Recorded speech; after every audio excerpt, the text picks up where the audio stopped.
Olá, meus irmãos. Iniciamos mais uma videoaula número 8, baseada na edição Pacto e Comunhão da Convenção Batista Brasileira, edição de 2010. Estamos agora, e serão algumas aulas mais adiante, estamos estudando, refletindo sobre a declaração doutrinária da Convenção Batista Brasileira.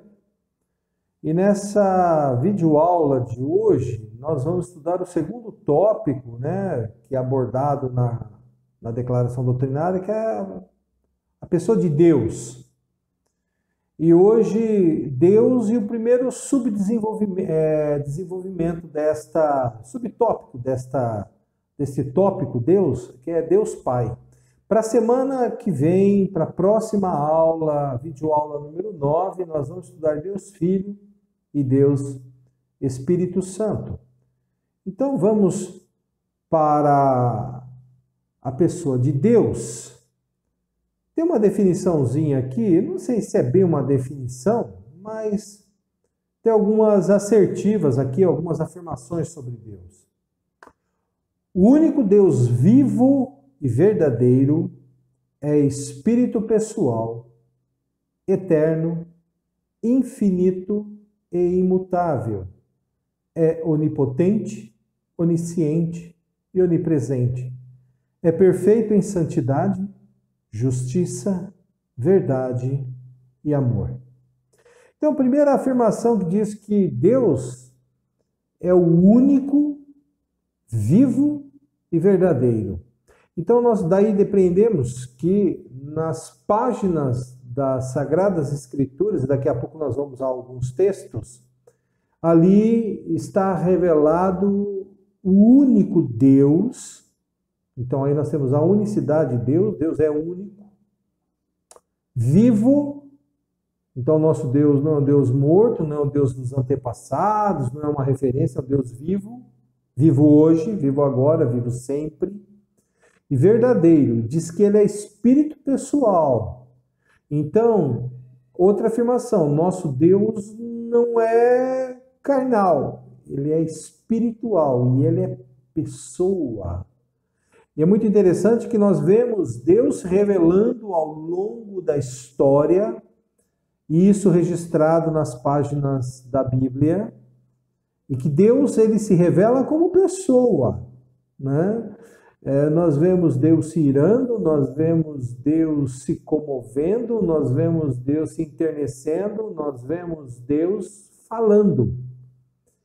E Deus se expressa, sim, em espírito, nós não vemos Deus, Espíritos são seres incorpóreos, nós somos seres espirituais, mas nós temos corpos. Os anjos são seres espirituais incorpóreos. Mas, tanto quanto nós, os anjos são criados. O Espírito de Deus não é criado, e sim criador. Então, Deus é criador. Nós vamos ver isso mais adiante. Ele é eterno. A eternidade é uma realidade diferente dessa nossa. Não tem a ver simplesmente com questão de tempo ou ausência de tempo. A eternidade é a existência de Deus. Quando diz que nós teremos vida eterna, que nós vamos viver na eternidade com Deus, não que nós somos eternos. O único ser eterno é Deus. E por ser eterno também infinito. Porque o que é finitude? A finitude é aquilo que está circunscrito dentro de uma duração. Então tem um início, ou tem um fim. Deus não tem início, Deus não tem fim. Então, Deus é infinito. E essas questões de eternidade e infinitude são muito difíceis para nós, seres humanos, entendermos, porque dentro da nossa natureza e da nossa experiência como ser, nós não somos eternos e nem somos infinitos. Então, Deus é eterno, Deus é infinito. Deus é imutável. O que diz respeito à imutabilidade? Que Deus não sofre transformação. Deus não sofre variação. Deus não pode ser pior ou melhor do que foi antes. Deus não se desenvolve, porque Deus é sublime. Deus é perfeito, né? Deus não é passível de errar. Deus é imutável. Jesus diz que tudo passa, as palavras de Deus não passam. Por quê? Porque as palavras de Deus são a extensão do próprio caráter de Deus, do próprio querer de Deus, do propósito de Deus. Como Deus é imutável, as suas palavras são imutáveis também. Deus é onipotente. O que significa onipotência? É toda potência, todo poder. Todo poder é de Deus. Deus tem todo o poder que vai muito além da nossa capacidade de imaginar.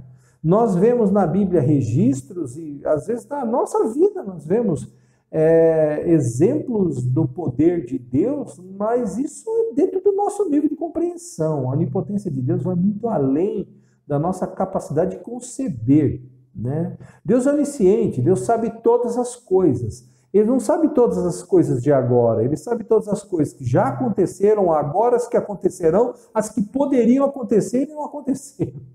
Quer dizer, todas as possibilidades de conhecimento estão presentes em Deus. E Deus é onipresente, porque ele é espírito, ele não sofre a circunscrição do espaço, ele não está restrito ao espaço, ele não está confinado a um corpo, então ele não sofre o problema da contingência, isto é, Deus não sofre o problema de estar contido no lugar. Então, quando diz que o céu é a habitação de Deus, está falando da ambientação de Deus, não que Deus está circunscrito ao céu, Deus é muito maior, né? Deus está presente em todo lugar, em toda possibilidade Deus está presente.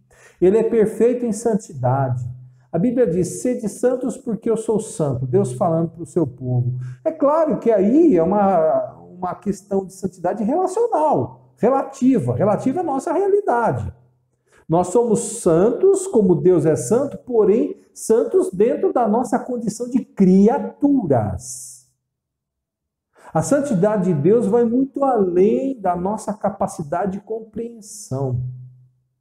E é muito interessante, né, que Deus sempre fez essa afirmação da sua santidade. Deus não se macula com a realidade do pecado, e Deus é perfeito nessa santidade. A perfeição de Deus, não a nossa perfeição.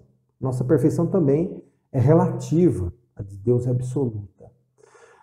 Justiça, né? Ele é justiça, e a justiça de Deus também muito superior à nossa concepção de justiça. E verdade e amor. Deus é amor, né? Nós temos aí alguns exemplos, né? Deuteronômio 6,4, ouve, ó Israel, o Senhor nosso Deus é o único Senhor, o único Deus, não há outro Deus. Jeremias 10,1, ouviu o que o Senhor tem a vos dizer, ó casa de Israel. Deus se comunica, Deus se revela. Nós temos essa revelação porque Deus se revela como pessoa. Ouvir o que Deus tem a dizer. Comunicação tem a ver com seres vivos, não com força cósmica, não com uma influência, né? Há um texto aqui maravilhoso, Salmo 139, ele é longo, diz assim, Senhor, tu me sondas e me conheces. Sabes quando me sento e quando me levanto. Conheces de longe o meu pensamento. Examinas o meu andar e o meu deitar. Conhece todos os meus caminhos. Antes mesmo que a palavra me chegue à língua, tu, Senhor, já a conheces toda.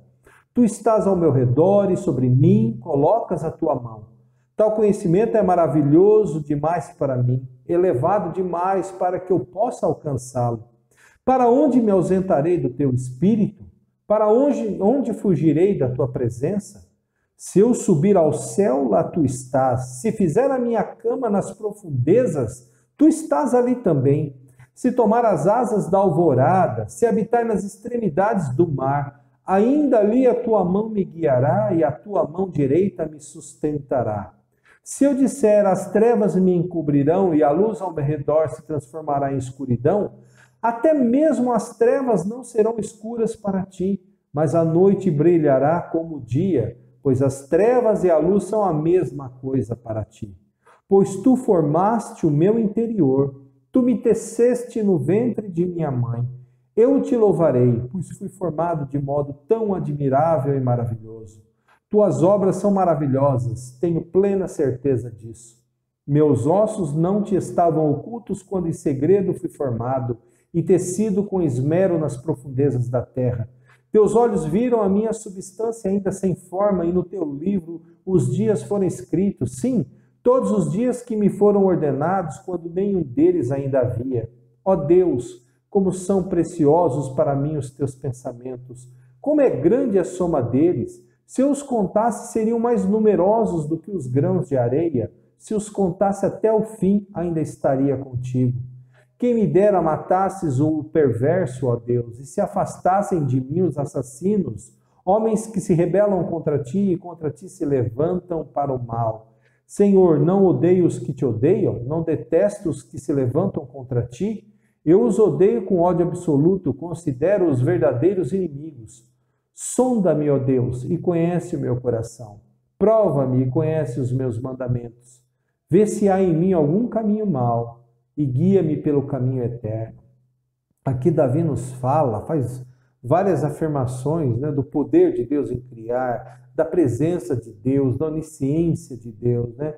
É uma canção, é um poema, mas ao mesmo tempo é uma tremenda afirmação teológica dos atributos, das qualidades, dos predicados, daquilo que traz aspectos da existência do ser de Deus. 1 Coríntios 8,6 vai dizer o seguinte: no entanto, para nós há um só Deus, o Pai de quem todas as coisas procedem e para quem vivemos, e um só Senhor, Jesus Cristo, pelo qual todas as coisas existem e por meio de quem também existimos. 1 Timóteo 2, 5 e verso 6. Porque há um só Deus, né? Sempre essa afirmação, há um só Deus, e um só mediador entre Deus e os homens, Cristo Jesus, homem. Ele se entregou em resgate para todos, para servir de testemunho a seu próprio tempo. Quer dizer, no Antigo e no Novo Testamento, afirmações muito seguras, muito tranquilas. Então você perceba que na história da revelação de Deus para o povo de Israel e já na continuidade na sua igreja, nunca houve dificuldades para entender que Deus é único e aquele Deus que se revela é o Deus verdadeiro. Êxodo 3,14, Deus disse a Moisés: eu sou o que sou. Assim responderá aos israelitas: eu sou, me enviou a vós. As maneiras, né? Os nomes como Deus se apresenta e se revela.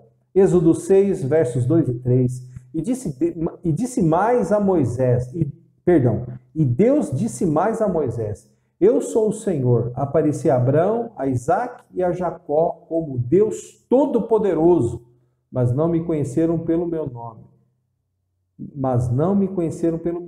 O Senhor. Isaías 43,15. Eu sou o Senhor, vosso santo, o Criador de Israel, vosso rei. Olha aí, né? As afirmações de Deus a respeito de quem ele é, dentro dessa revelação pessoal, ele apresentando a pessoa dele para o povo de Israel e também na igreja. Mateus 6,9. Portanto, orai deste modo: Pai nosso que estás no céu, santificado seja o teu nome. Quer dizer, Deus santo. João 4,24. Deus é espírito e é necessário que os que o adorem em espírito e em verdade. Né? Então, Deus ele precisa ser tocado naquilo que ele é, espírito, dentro da nossa adoração. 1 Timóteo 1,17. Ora, ao Rei dos séculos, imortal, invisível, ao único Deus, sejam honra, glória para todo sempre. Amém. Malaquias 3,6. Malaquias 3,6. Pois eu, o Senhor, não mudo. Por isso vós, ó filhos de Jacó, não sois destruídos. Quer dizer, Deus não muda, é imutável. Ele é o mesmo ontem, hoje e será sempre. Tiago 1,17, toda boa dádiva e todo dom perfeito vem do alto e descem do Pai das luzes, em que não há mudança nem sombra de variação. Olha aí, Antigo e Novo Testamento falando que Deus é imutável. 1 Pedro 1,16, 17, pois está escrito, sereis santos porque eu sou santo, e andai com temor durante o tempo da vossa peregrinação, se chamais de Pai aquele que julga segundo as obras de cada um, sem discriminação de pessoas. Então aqui falando, ser de santos porque eu sou santo, citação lá do livro de Levítico. Então, nós vimos aí um primeiro ponto, né, a respeito da pessoa de Deus. Segundo ponto, ele é o Criador, sustentador, redentor, juiz e senhor da história e do universo, que governa pelo seu poder, dispondo de todas as coisas de acordo com o seu eterno propósito e graça. É muito interessante uma afirmação de um teólogo batista, Abe Langston. Ele faz uma afirmação, uma definição de Deus, se é possível nós trabalharmos dentro dessa categoria de entendimento, mas ele faz a seguinte definição, ele diz que Deus é espírito pessoal, perfeitamente bom, que em santo amor cria, sustenta e dirige tudo. Então aqui, essa definição de Langston presente de segundo ponto, né? Ele é criador. As coisas todas têm origem em Deus. No princípio criou Deus os céus e a terra. Deus criou aquilo que vemos e aquilo que não vemos. Criou o mundo espiritual, criou o mundo material concreto, perceptível aos sentidos. Mas ele não é apenas aquele que cria, aquele que sustenta. Mas ele também não é aquele que cria e sustenta, é aquele que redime, é o Redentor. Houve o problema da queda. O Criador e sustentador provê a resolução do problema que nós criamos. Ele é Redentor. Ele é juiz e, por ser juiz, ele julga. Julga as nossas atitudes. A Bíblia diz que nós daremos conta de cada palavra proferida por nossos lábios. Ele é o Senhor da história e do universo. Então, todos os corpos celestes, todos os seres criados, estão debaixo do domínio de Deus. E toda a história é conduzida por Deus. Quer queiramos, quer não. Nós podemos até agir e acharmos que a história tem uma condução alheia à vontade de Deus, mas não tem. Deus está presente em toda a condução da história. Ele governa por quê? Pelo seu poder. Ele lança a mão do seu poder para governar todas as coisas. Dispondo de todas as coisas, ele usa de todos os meios. Nós vemos que Nabucodonosor foi um imperador iníquo que foi usado por Deus para imprimir a justiça de Deus sobre o seu povo Israel. Então não há quem não esteja debaixo do poder do senhorio de Deus e quem Deus não use. O próprio Satanás foi usado por Deus para provar Jó. E Deus circunscreveu ainda, estabeleceu os limites das ações de Satanás. Quer dizer, todos os seres estão debaixo do governo de Deus, da autoridade de Deus, da soberania de Deus. De acordo com o seu eterno propósito e graça, quer dizer, tudo que existe está debaixo de um propósito que nasce da eternidade, isso é, de Deus, e que está debaixo da sua graça. Deus faz seu sol e chuva caírem, brilhar sobre justos e injustos, né? O sol brilhar, a chuva cair sobre bons e maus, sobre justos e injustos. A graça de Deus, ela é profusa, ela é ampla, comum, mas ela é específica também, a graça. Nós temos aí alguns textos, né? Gênesis 1, no princípio Deus criou os céus e a terra. Gênesis 17:1, quando Abrão tinha 99 anos, o Senhor lhe apareceu e disse: eu sou o Deus Todo-Poderoso, anda na minha presença e se íntegro. Êxodo 15, 11 a 18, quem entre os deuses é como tu, ó Senhor? Quem é como tu, poderoso em santidade, admirável em louvores, capaz de maravilhas? Estendeste a mão direita e a terra os tragou. No teu amor guiaste o povo que redimiste. Na tua força o conduziste à tua santa habitação. Os povos ouviram e estremeceram. O terror apoderou-se dos habitantes da Filístia. Então os chefes de Edom ficaram pasmos. Dos poderosos de Moabe apoderou-se um tremor. Derreteram-se todos os habitantes de Canaã. Medo e pavor caíram sobre eles, pela grandeza do teu braço emudeceram como pedra, até que o teu povo passasse, ó Senhor, até que passasse este povo que adquiriste. Ó Senhor, tu os conduzirás e os plantarás no monte da tua herança, no lugar que preparaste para a tua habitação, no santuário que as tuas mãos estabeleceram, ó Senhor. O Senhor reinará eterna e perpetuamente. Os propósitos de Deus ninguém pode frustrar. Isaías 43:3. Porque eu sou o Senhor, teu Deus, o Santo Israel, o teu Salvador. Dei o Egito para te resgatar, a Etiópia e Sérvia em teu lugar. Então, uma vez eu li de um teólogo, né, nós podemos sintetizar todo o Antigo Testamento, nós poderemos sintetizá-lo, resumi-lo numa única frase, numa única sentença. Deus é a minha salvação. Deus é a nossa salvação. É essa a expressão de todo hebreu. Essa deveria ser a nossa expressão como igreja. Deus é o nosso Salvador. Ele é o nosso Redentor. Atos 17, 24 a 26.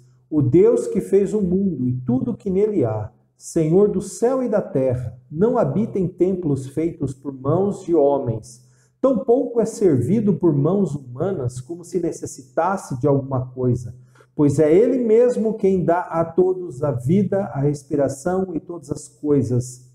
De um só fez toda a raça humana para que habitasse sobre a terra, sobre toda a superfície da terra, determinando-lhes os tempos previamente estabelecidos e os territórios da sua habitação.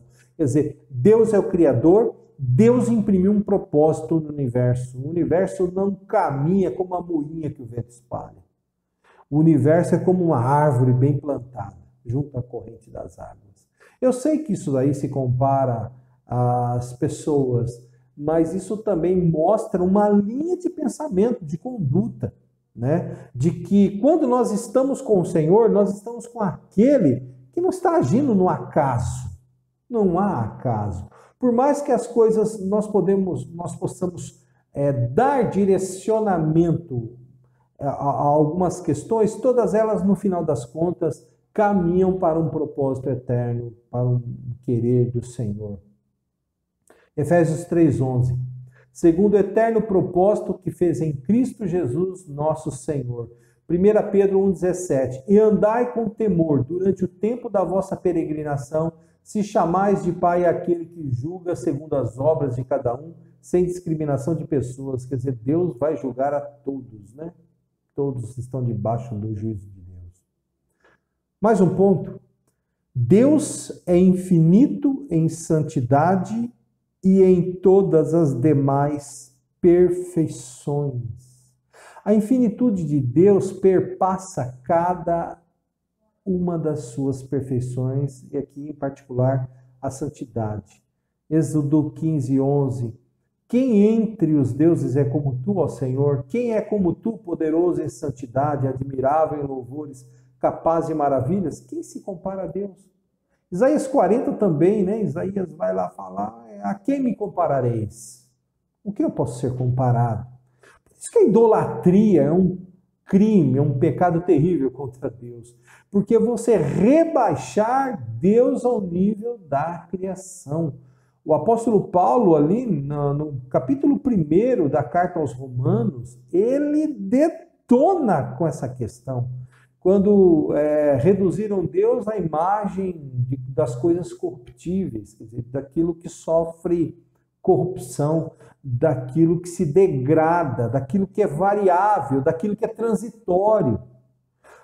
Os nossos desejos são transitórios. Então, se a idolatria é um desejo dentro do nosso coração, é transitório. Se a idolatria é um objeto, é transitório, né? Jesus fala para nós ajuntarmos tesouros no céu. Ali não tem traça, ali não tem ferrugem, ali não tem ladrão. Quando o nosso tesouro está aqui na terra, isso é, quando aquilo que é o principal da nossa vida está aqui na terra, tudo isso vai passar. Como ele disse, né? Tudo passa. Só as palavras do Senhor não passam. Isaías 6:2. Acima dele havia serafins, cada um tinha 6 asas, com 2 cobriam o rosto, com 2 cobriam os pés e com 2 voavam. A ambientação da santidade de Deus. Isaías 57:15. Porque assim diz o alto e o sublime, está falando de Deus, que habita na eternidade, cujo nome é santo.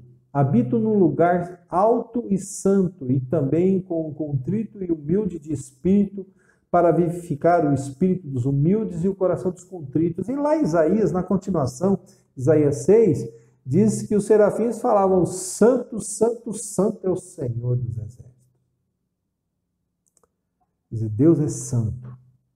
Jó 34:10. Por isso vós, homens de entendimento, ouvi-me, longe de Deus esteja a praticar a maldade e do Todo-Poderoso fazer o mal. Quer dizer, nós não podemos comparar Deus com aquilo que nós somos, né? Deus é a perfeição de todas as suas sublimidades, de todas as suas qualidades, todos os seus predicados. Deus é infinito em santidade e em todas as demais perfeições. Por isso, a Ele devemos todo o amor, culto e obediência. A quem nós cultuamos? Nós cultuamos a Deus. Deus, quem é esse Deus? Esse Deus santo, poderoso. Esse Deus perfeito, esse Deus eterno, esse Deus infinito, esse Deus imutável, esse Deus que é justo, esse Deus que é amor. Interessante, tem um outro teólogo, Millard Erickson, na sua teologia sistemática, ele fala uma coisa muito interessante, né? Que Deus se revela a nós para que nós tenhamos o conhecimento de Deus. E tenhamos o conhecimento de Deus para quê? Para nos relacionarmos com Ele. E como que nós nos relacionamos com Deus? Em amor. Deus é amor, nós nos relacionamos em amor com Ele. E que Cristo, quando nos salva, Ele nos salva justamente para reabilitar-nos perante Deus em amor, para que nós possamos, vivendo em amor, no amor que Ele nos preenche, aprendamos a lidar com Ele em amor. Então, por isso, a Ele devemos todo o amor, consequentemente, todo o culto, quer dizer, todo elogio, toda exaltação, tudo aquilo que é melhor da nossa vida, as primícias da nossa existência, o primeiro sentimento, o primeiro pensamento, a primeira atitude, seja ele de glória a Deus e obediência. Mateus 22:37. Jesus lhe respondeu: amarás o Senhor teu Deus de todo o coração, de toda a alma, de todo o entendimento. Com Deus não tem churumelas, meu amigo. Ou é tudo ou é nada. Não podemos estar divididos. João 4:23-24. Mas virá a hora, e de fato já chegou, em que os verdadeiros adoradores adorarão o Pai no Espírito e em verdade, porque são esses os adoradores que o Pai procura. Deus é Espírito e é necessário que os que o adoram, o adorem no Espírito e em verdade. Deus não quer cerimonialismos mecânicos sem vida. Deus quer o nosso espírito, o cerne do nosso ser, o âmago do nosso ser, a essência do nosso ser em adoração a Ele. 1 Pedro 1:15-16. Mas sede vós também santos em todo o vosso procedimento, assim como é santo aquele que vos chamou. Pois está escrito: sereis santos, porque eu sou santo. Devemos ser obedientes e procurarmos viver em santidade. É difícil? É muito difícil na nossa dependência. Mas se nós caminharmos em espírito, não haveremos de satisfazer as obras da carne, já diz Paulo lá em Gálatas, né? Mais um ponto. Em sua triunidade, o eterno Deus se revela como, aí você vai ver em vermelho, eu fiz uma adaptaçãozinha, eu mudei a preposição aí de propósito, e eu vou explicar o porquê. Em sua triunidade, o eterno Deus se revela no Pai, no Filho e no Espírito Santo. Pessoas distintas, mas sem divisão em sua essência. Deus se revela no Pai, porque na pessoa do Pai. Deus se revela no Filho, na pessoa do Filho. Deus se revela no Espírito, na pessoa do Espírito. Senão você poderia pensar, bom, uma hora Deus se revela como Pai, outra hora ele se revela como Filho, outra hora ele se revela como Espírito. Essa preposição no, ela cai melhor porque ela especifica aonde Deus se revela. Em quem fica melhor Deus se revela? Deus se revela na pessoa do Pai, do Filho e do Espírito. São pessoas distintas, são pessoas divinas, são pessoas eternas, porém não há divisão em Deus. A triunidade é o modo de Deus existir. Ele tem um modo triuno de existir. E Deus se manifesta, se revela na Trindade. A Trindade é quando Deus se mostra para nós. Mas antes de Deus se mostrar para nós, Deus já é triuno. Muito antes de tudo ser criado, Deus é triuno. Quando Deus cria e Deus se revela a sua criação, ele se revela na Trindade. Então a Trindade tem a ver com a maneira como Deus se revela. A triunidade é o jeito que Deus é. Entendeu? Então a triunidade é intrínseco ao ser de Deus. A Trindade é a manifestação, é a revelação dele a nós. Mas Deus é um. E faz muito tempo que eu dou aula de teologia sistemática no seminário teológico. Eu tenho dificuldades para explicar a Trindade e não sou eu que tenho essa dificuldade. A igreja sempre teve essa dificuldade, porque são coisas difíceis, fogem ao nosso entendimento, né? A Trindade de Deus. Mateus 28:19, portanto, ide, fazei discípulos de todas as nações, batizando-os. Olha, em que autoridade? No nome do Pai, no nome do Filho e no nome do Espírito Santo. Quando a gente batiza em nome do Pai, do Filho e do Espírito Santo. Marcos 1:9-11. Naqueles dias veio Jesus de Nazaré, da Galileia, e foi batizado por João no Jordão. E logo que saiu da água, Jesus viu os céus se abrirem e o Espírito descendo como pomba sobre ele. E uma voz disse dos céus: Tu és o meu Filho amado, em quem me agrado. Em ti me agrado. Jesus, o Filho, o Espírito descendo como pomba e o Pai falando. Né? 1 João 5:7. E o Espírito é o que dá testemunho, pois o Espírito é a verdade. Romanos 15:30.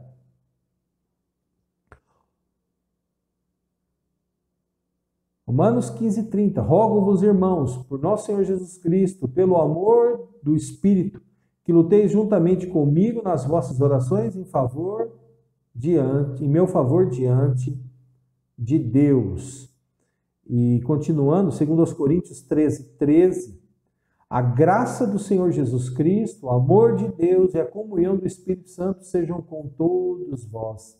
Filipenses 3:3, porque nós é que somos a circuncisão, nós os que servimos a Deus em espírito, nos orgulhamos em Cristo Jesus e não confiamos na carne. Então a gente percebe ao longo da Bíblia, no Novo Testamento, nos textos, a distinção das pessoas do Pai, do Filho e do Espírito Santo. Então vamos avançando aqui para o primeiro subponto, né? Falamos de Deus de uma forma geral, falamos agora da Trindade, triunidade de Deus, agora Deus como Pai. Para outra aula, a videoaula número 9 vai ficar Deus Filho e Deus Espírito Santo. Deus Pai. Deus como Criador manifesta disposição paternal para com todos os homens. Isaías 64:8. Mas agora tu és nosso Pai, ó Senhor, nós somos o barro e tu és o nosso oleiro e todos nós somos obra das tuas mãos. Mateus 6:9. Portanto, orai deste modo: Pai nosso que está nos céus, santificado seja o teu nome. Mateus 7:11. Se vós, sendo maus, sabeis dar boas coisas a vossos filhos, quanto mais vosso Pai, que está nos céus, dará boas coisas aos que lhe pedirem. Atos 17, do 26 ao 29, né, fala da criação, né? A gente já leu esse texto. 1 Coríntios 8,6, no entanto, para nós há um só Deus, o Pai, de quem todas as coisas procedem, e para quem vivemos, e um só Senhor, Jesus Cristo, pelo qual todas as coisas existem, por meio de quem também existimos. Hebreus 12:9. Além disso, tínhamos nossos pais humanos para nos disciplinar, e nós os respeitávamos. Logo, não nos sujeitaremos muito mais ao Pai dos Espíritos e assim viveremos? Então, no Antigo Testamento nós já vemos uma certa construção de Deus como Pai, mas ela fica evidenciada no Novo Testamento a partir de Jesus Cristo. Historicamente, ele se revelou primeiro como Pai ao povo de Israel, que escolheu consoante os propósitos de sua graça. Então, Deus, para se revelar, escolheu um povo, ele formou um povo, e começou a formar esse povo a partir de Abrão, né? Depois passou Abraão, aí vieram os filhos, né? E Deus começou a se revelar assim, na história, através de um povo, mas não apenas para esse povo, a partir deste povo, né? Então, Êxodo 4, 22, 23, então dirás ao faraó, assim diz o Senhor, Israel é meu filho, meu primogênito, e eu te disse, deixa meu filho ir, para que me cultue, mas recusaste deixá-lo ir, por isso matarei o teu filho primogênito.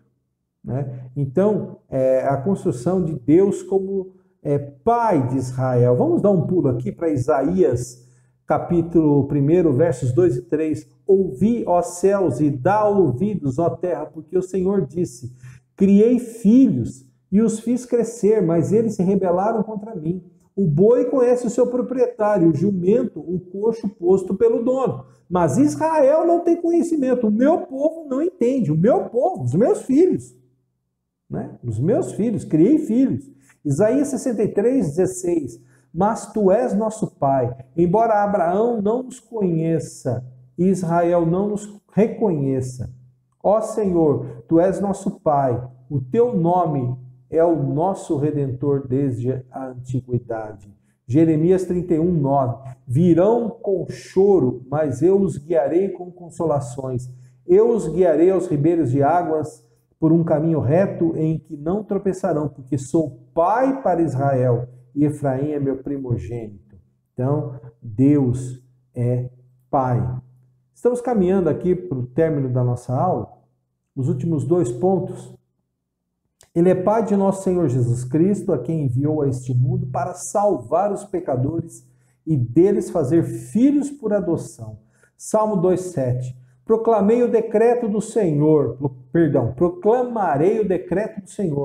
e ele me disse, tu és o meu filho, hoje te gerei. Mateus 3,17. Uma voz do céu disse, este é o meu filho amado, de quem me agrado. Mateus 17,5. Ele ainda estava falando quando uma nuvem luminosa os cobriu e dela saiu uma voz que dizia, este é o meu filho amado, em quem me agrado, a ele ouvi. Lucas 1,35. O anjo respondeu, o Espírito Santo virá sobre ti, o poder do Altíssimo te cobrirá com a sua sombra. Por isso, aquele que nascerá será santo e será chamado Filho de Deus. João 1,12. Mas a todos os que o receberam, aos que creem no seu nome, deu-lhes a prerrogativa de se tornarem filhos de Deus. Deus tem filho, que é Cristo, e através do Filho Cristo, nós somos filhos por adoção. Aqueles que aceitam a Cristo e nele creem são feitos filhos de Deus, nascidos pelo seu Espírito, e assim passam a tê-lo como Pai Celestial, dele recebendo proteção e disciplina. Então, Israel é filho porque Deus iniciou uma revelação, uma eleição em Abraão. Nós somos filhos porque da descendência de Abraão, Jesus nos enxerta e nos faz filhos por adoção. Então aí nós chegamos em Mateus 23, 9, E a ninguém na terra chameis vosso Pai, porque um só é o vosso Pai, aquele que está no céu. João 1, 12 e 13. Mas a todos os que receberam, aos que creem no seu nome, deu-lhes a prerrogativa de se tornarem filhos de Deus, os quais não nasceram da linhagem humana, isso é, não viemos de Abraão, nem do desejo da carne, nem da vontade do homem, mas da vontade de Deus. Romanos 8, 14 e 17. Pois todos os que são guiados pelo Espírito de Deus são filhos de Deus, porque não recebestes um espírito de escravidão para vos conduzir ao temor, mas o espírito de adoção, pelo qual clamamos, Abba, Pai. O próprio Espírito dá testemunho ao nosso espírito de que somos filhos de Deus. Se somos filhos, também somos herdeiros, herdeiros de Deus e cordeiros de Cristo, se é certo que sofremos com ele, para que também com ele sejamos glorificados. Gálatas 3, 26, pois todos sois filhos de Deus, pela fé em Cristo Jesus. Vamos parando por aqui. Então, nós vemos, que Deus escolheu um povo para se revelar, o povo de Israel. Então, ele se revela como Pai a esse povo. E Deus se revela a nós em Cristo, nos fazendo em Cristo seus filhos. Esse é o nosso Deus. Vamos orar agora agradecendo a Deus essa nossa aula. E a semana que vem vamos falar sobre o Filho e o Espírito Santo. Oremos. Nosso Deus e Pai, muito obrigado pela Tua palavra que nos orienta a respeito de quem Tu és. Ó Deus, nós sabemos quem o Senhor é na história da nossa vida, mas nós sabemos quem o Senhor é em meio a tudo aquilo que o Senhor criou, quem o Senhor é na condução da história, especificamente na história do povo que o Senhor elegeu, que o Senhor escolheu. Nós sabemos que Tu és o Deus Todo-Poderoso, o Criador de todas as coisas, mas também Tu és tão próximo a nós que podemos lhe chamar Pai. Muito obrigado por ser o nosso Pai e por termos esse cuidado paternal conosco. Fica com cada um, abençoa a vida de cada um. Em nome de Jesus nós oramos. Amém. Muito obrigado, meu querido irmão, minha querida irmã. Que Deus o abençoe. Um abraço.